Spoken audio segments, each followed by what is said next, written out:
আমি এখন দাঁড়িয়ে আছি একটি ঔষধি বৃক্ষের নিচে। সামনে একটা বন আছে, বন বললে ঠিক না, বাগান আছে।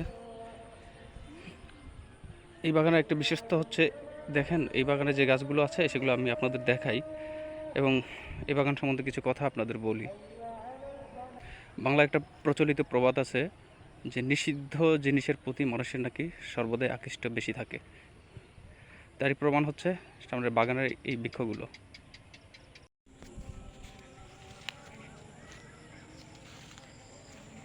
এগুলো স্থানীয়ভাবে ইউক্যালিপটাস বা আকাশমণি গাছ হিসেবে পরিচিত। 60-এর দশকে এই গাছগুলো বাংলাদেশে নিয়ে আসা হয় অস্ট্রেলিয়া থেকে, মূলত চা বাগানের সৌন্দর্য বৃদ্ধির জন্য।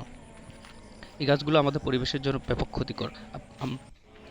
আপনারা জানলে অবাক হবেন, এই গাছগুলো প্রতিদিন গড়ে একটি পরিণত গাছ 20 থেকে 200 লিটার পর্যন্ত পানি আহরণ করে, যা আমাদের পরিবেশের জন্য খুবই ক্ষতিকর। এছাড়াও এই গাছের মূল, বাকড়, পাতা, ছাল থেকে ফেনোলিক্স কম্পাউন্ড নিঃসৃত হয়, যা মাটিতে উদ্ভিদের বীজ অঙ্কুরোদ্গমনে বাধা সৃষ্টি করে। এছাড়াও মাটির গুণাগুণ নষ্ট করে, যেমন টেনিনস, ফেনোসিল অ্যাসিড, ভলেটাইল অয়েলস। এগুলো মাটির পিএইচ কমিয়ে দেয়, যার ফলে মাটির জৈব ক্ষমতা নষ্ট হয়ে যায়। এই সমস্ত বৃক্ষগুলোকে বাংলাদেশের পরিবেশ ও বন অধিদপ্তর এই গাছগুলোকে রোপণ, উত্তোলন ও বিক্রয় নিষিদ্ধ করেছে। পরিবেশের জন্য ক্ষতিকর এবং স্থানীয় জীববৈচিত্র্যের জন্য এ সকল গাছ হুমকির স্বরূপ।